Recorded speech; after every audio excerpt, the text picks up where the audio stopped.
Hello, Hey, welcome. hi everyone. Hi everyone. No Expo set. By the way, the Expo set will be back the second I'm back in Miami because I He's didn't not bring it. allowed to wear it in Canada. There you go. I didn't bring it on the They trip. stone people who wear Montreal Expos hats in Canada. That's a little secret that they don't tell you about the Canadian brothers up north. Okay, whatever you say. It's such a You bitter and harsh reality of losing their MLB team that they stone everybody who embarrasses them of their shame by wearing Montreal Expos hats. oh God, that's funny. Um, okay, you see, as you see, I'm in one piece after doing a little luge outing with my wife and my two teenage children. And actually, we were told, I found out today, this is the longest luge track in North America. The place we Woo! were. It's Yeah, like considering I've seven never and a heard half. of luge, So, then yeah. I think that's good. We can count just Canada upon that luge, area over there. You mean like people like I've from heard of Colorado, I've heard of Utah? tubing. I've heard of Okay, tubing. okay. It's kind of a similar thing, right? Except it's not a tube. It's like a sled with like skates on the blades underneath to make it go fast, slide down faster. Anyway, people don't want to hear about this. They want to hear about what happened on this Tuesday, March 26th, 2024. Not a ton. The NFL owners meetings wrapped up with some rule changes being You're like adopted. not a ton. There were a ton of new rules, ton of new rules that are I going to said there wasn't impact. a ton of news events. That there were a ton of new rules. Yes. Okay, Is there one of those in particular that you'd like to discuss first, let's Omar Kelly? let's get into the history lesson first because I think you got a good one for the people. Okay. So this is episode 254. Number 54 is Zach Thomas, who also was picked number 154 in the 1996 draft as an undersized but highly productive linebacker at Texas Tech. I don't know if every fan remembers that. It wasn't like the dude came out of nowhere. It was just that he was small, but he could play. I mean, him and his brother also was a very good player. His brother was a safety, as I recall, Bart Thomas, and also Texas Tech. Yep. Oh, okay. I didn't know that. I didn't even know you had a brother. I knew you had a sister, but I didn't know you had a brother. Yep. Did his brother Absolutely. have a cup of coffee in the NFL? Good question. I want to say no, but I believe he was borderline All American. If he was not at Texas Tech, he was a very, very good player. And Zach, of course, was say probably Jimmy Johnson's first, maybe biggest gem as a Dolphin head coach, as a guy who was in charge of the personnel decisions. But another couple of the Dolphins have made 54th overall selections in the NFL draft. The last two didn't work out so well. It was Raekwon McMillan, linebacker of Ohio State, in 2017, although in his defense, tore an ACL in punt coverage in his very first preseason game. Why are you giving me that face? I don't think that that's fair to Raekwon, who is still in the NFL and is still a productive player when he's healthy, which hasn't been the case very often. I think he's still a member of the Patriots.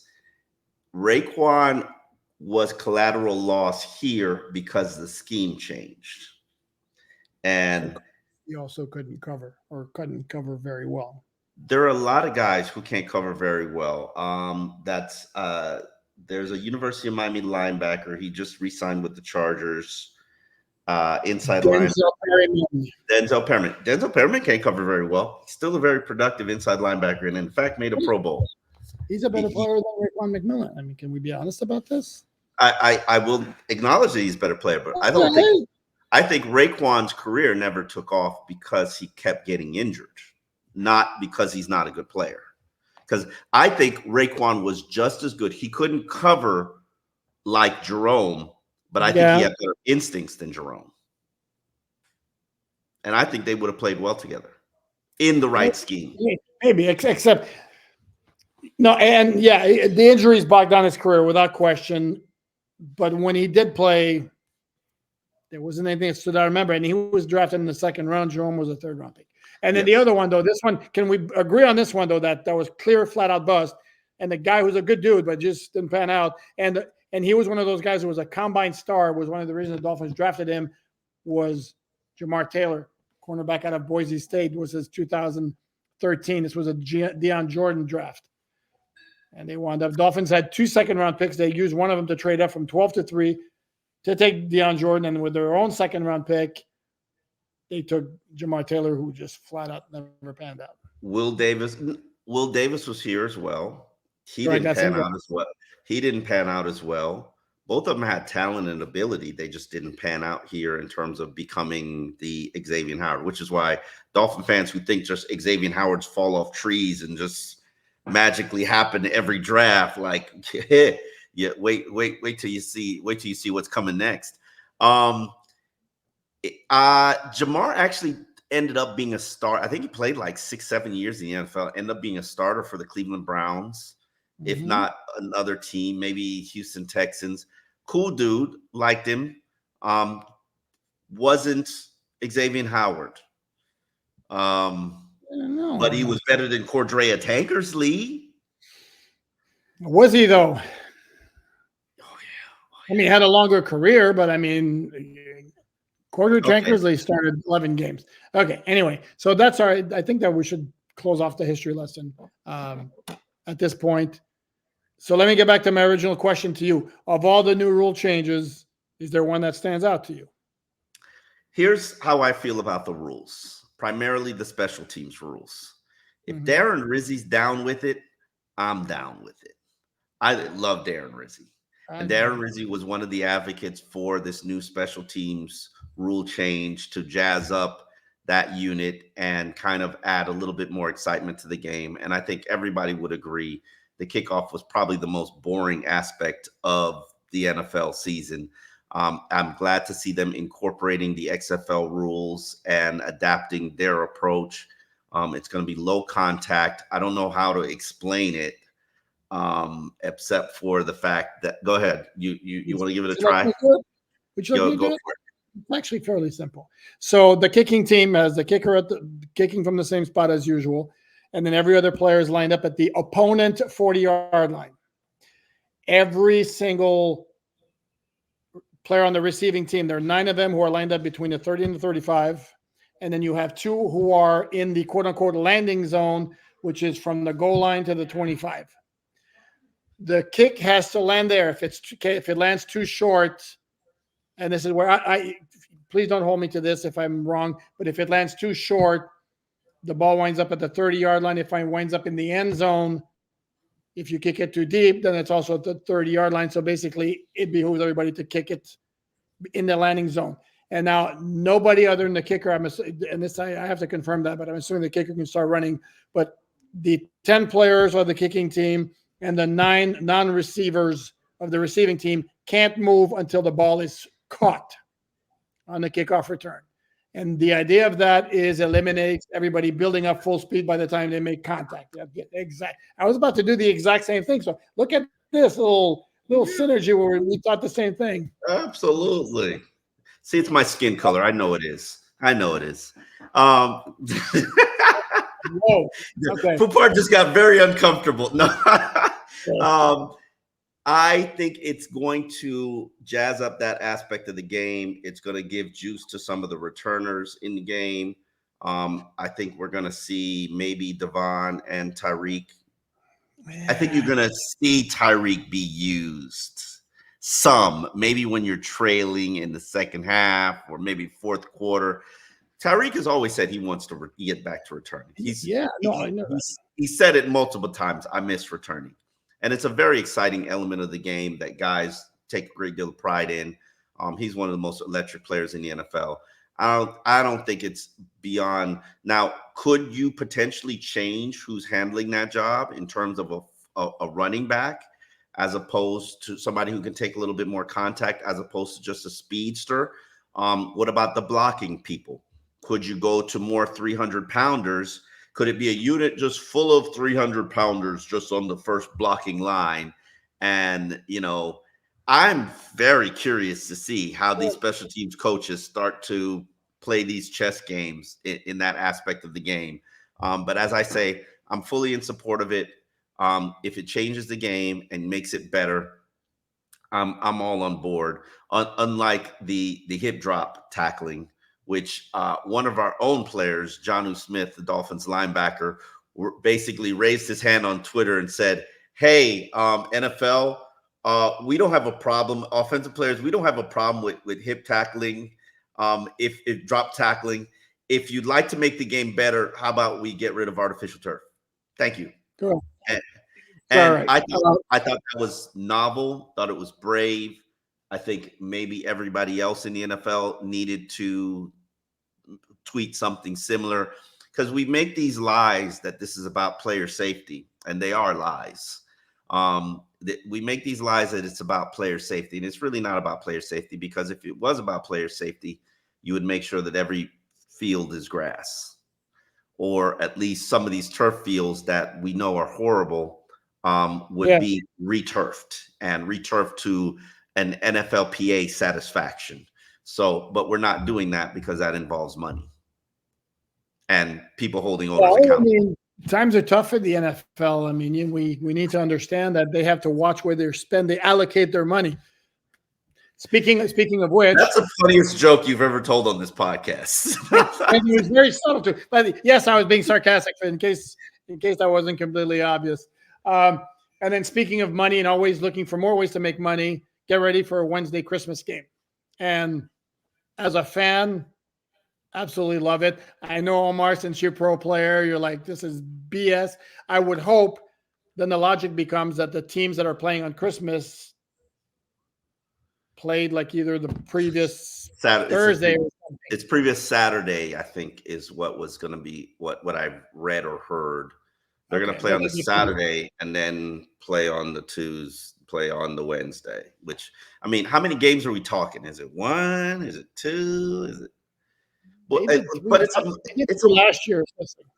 It's a money grab. Come on, we know it's a money grab. I mean, duh. But Yeah. you're gonna bitch about it all you want. You know you're watching.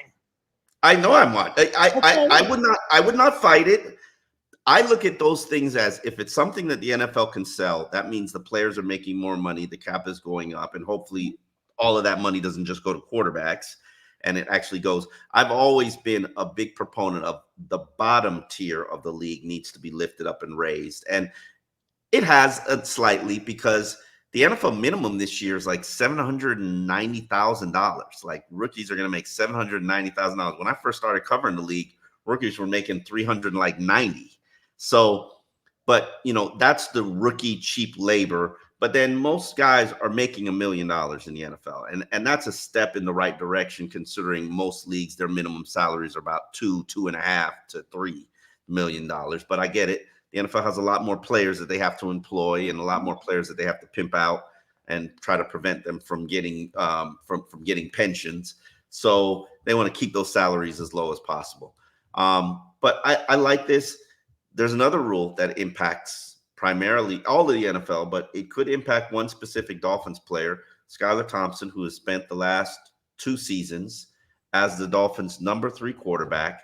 There's a new rule enacted in the NFL where now, to have your quarterback active for the game, he doesn't just have to be on the 53-man roster.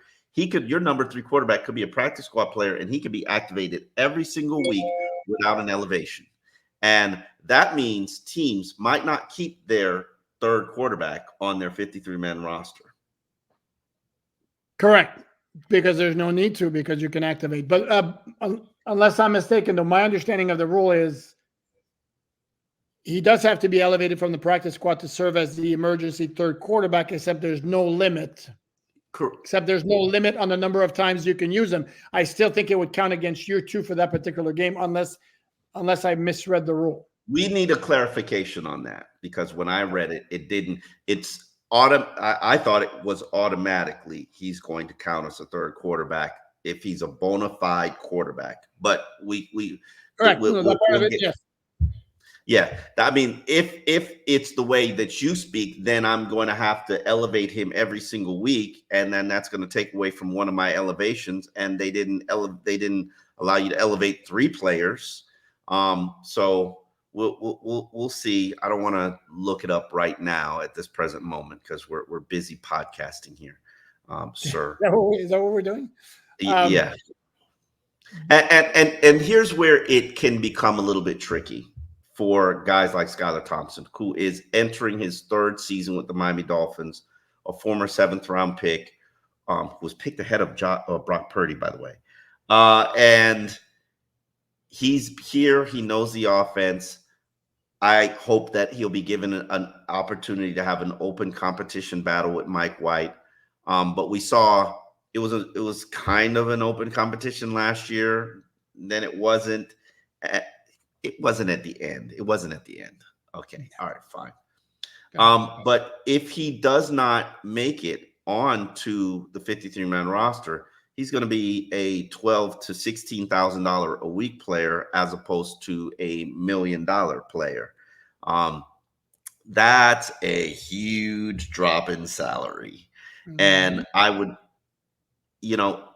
but it also, I don't understand why they would sort of push this rule forward, because doesn't this league, is it just me, or doesn't this league need more quarterback development and not less? Sure, but what would you propose? I don't mind the change, but now this change is going to basically keep quarterbacks off the 53-man roster. And I think that you need more quarterbacks. Every team's going to carry 3 because they need a third for the practice squad. So that makes sense.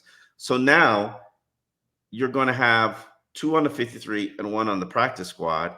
And I'm not going to. Yeah, it's the only difference from last year, because last year your third had to be on the 53 to be. But now I'm going to steal quarterbacks. If you're not going to keep your quarterback on the 53 and I like him, or I'm intrigued by him, or I have an injury, I'm going to steal your quarterback. Now, obviously, you have an opportunity to elevate it, but we need quarterbacks to actually learn offenses, gain comfort, adapt, stabilize. Like right now, I'm expecting Skylar Thompson to take his game from here to here, because this is going to be his third season in the exact same offense. He knows the personnel. He knows his players. He knows his units. He knows the language. He knows the audibles. Show me what you got. If he were just entering the league and was a practice squad player, and you put him on your practice squad, and then the Chicago Bears had an injury and go and claim him and take him, and then he's got to learn that whole offense all over again, it kind of, to me, stalls or stagnates the quarterback position. And I swear to God, this league, they need to be investing in college quarterbacks and coaching college quarterbacks. The quarterback level has to improve, because right now, I think we're talking about a league where there might be 20 to 22 good quarterbacks in the entire league that's filled with 32 teams. And yeah, we're going to overdraft and artificially inflate these 6 draftable quarterbacks and then give them starting jobs. And sometimes overpay. Yeah. Oh, yeah. Oh, they're all overpaid. But does that really solve the problem? I don't think it does. And, I don't like this rule, because now Skylar Thompson might be on the chopping block because you need a 6th cornerback. But again, the thing is, he'll still have an opportunity to be with the team. And if he's good enough that the Dolphins don't want to lose him, all they have to do is keep him on the 53. Correct. So I don't have a major issue with that rule. We should mention another rule change that's one I really like. It's not major, but I really like it. They're moving the trade deadline back 1 week. So instead of after week 8, it's after week 9. Woohoo! What difference do you think that makes? Because the further down here's the thing.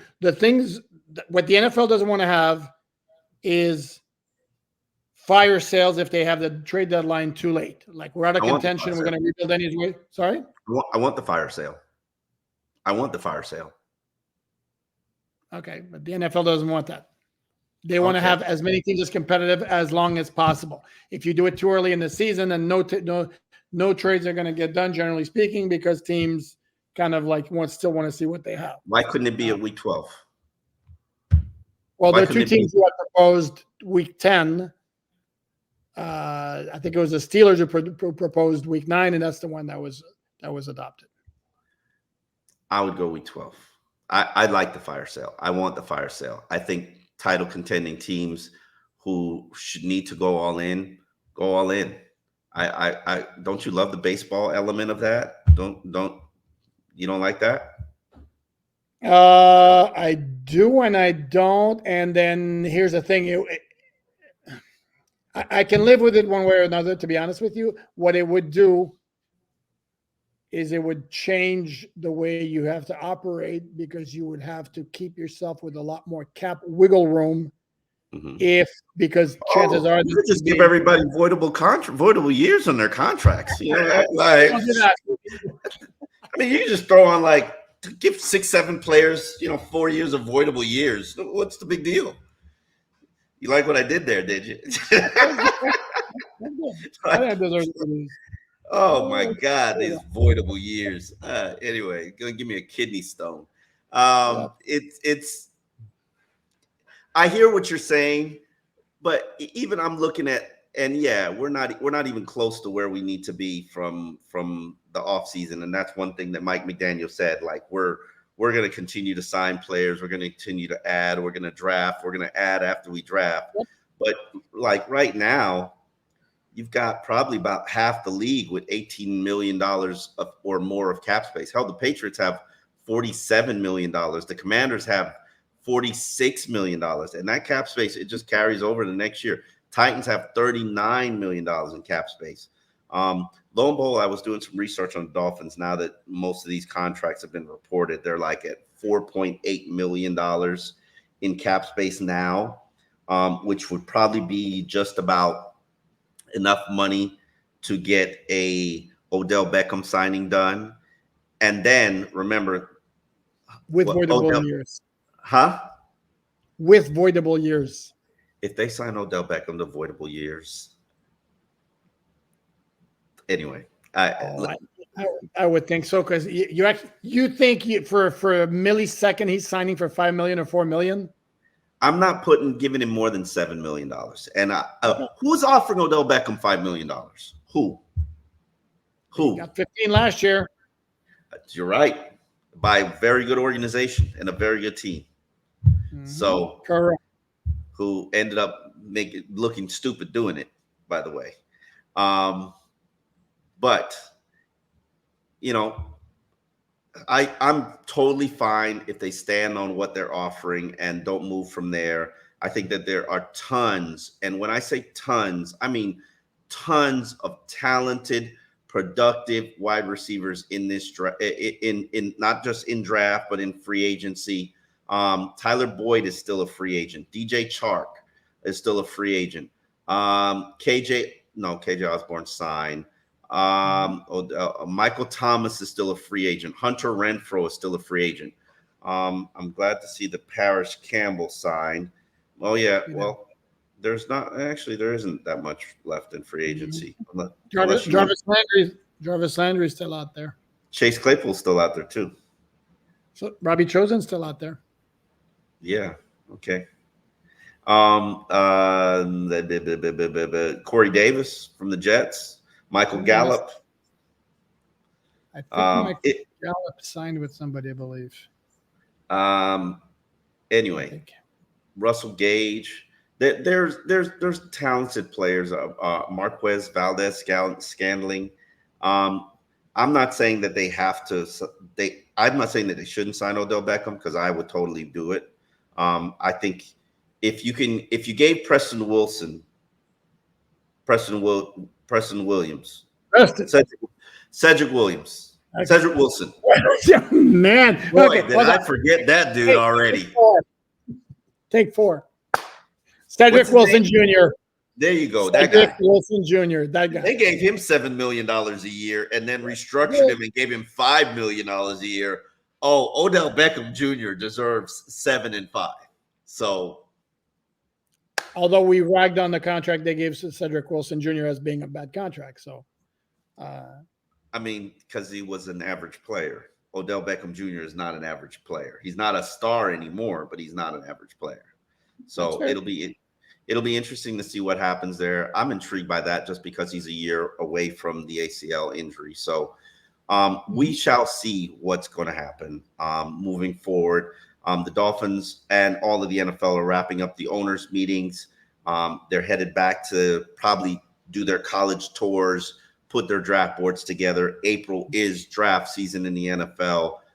So we'll probably be shifting gears from the third tier of free agents into the draft. And the All Dolphins podcast, which is what we'll call it for now, will be here to wrap it up and continue to bring you your weekly podcast. We look forward to you continuing to support us. Follow us on our tweets, and we're moving locations. Would you like to give people a summary of what's going on, Pupard? It's still not 100% finalized. I put it on Twitter that there's some changes going on in the background that could involve potentially new things, but Omar and I are not going anywhere. If we have to call it omarandpupar.com, whatever, we're still going to be producing our stuff. It's still going to be us, which is still going to be more important than the name itself of what we call the podcast and we call the website. Yes. Is hosting. Exactly. Thank you. But what Omar just said. The block is hot though. So we'll figure it out. Exactly. All right, folks, we will see you tomorrow. Tell Pupard once again, belated happy birthday. Enjoy Canada. Is there like a Canadian meal that you like to eat in Canada? Like you got to Canada, and what's the one meal you're like, I can't wait to have this? Is it French fries and gravy? No. I'm actually I've been trying to watch what I eat lately because I'm not getting any younger and I have to be a good boy. But I may make an exception tomorrow because my sister-in-law is having a sugar shack type of event, and she has promised to make the most decadent, ridiculously delicious dessert in the world. It's called pudding chômeur. And for those who've ever had it, by all means, comment under the video. Pudding chômeur? Pudding chômeur? Yeah. Okay. It literally the translation is unemployed pudding, whatever. Don't ask me why they named it that.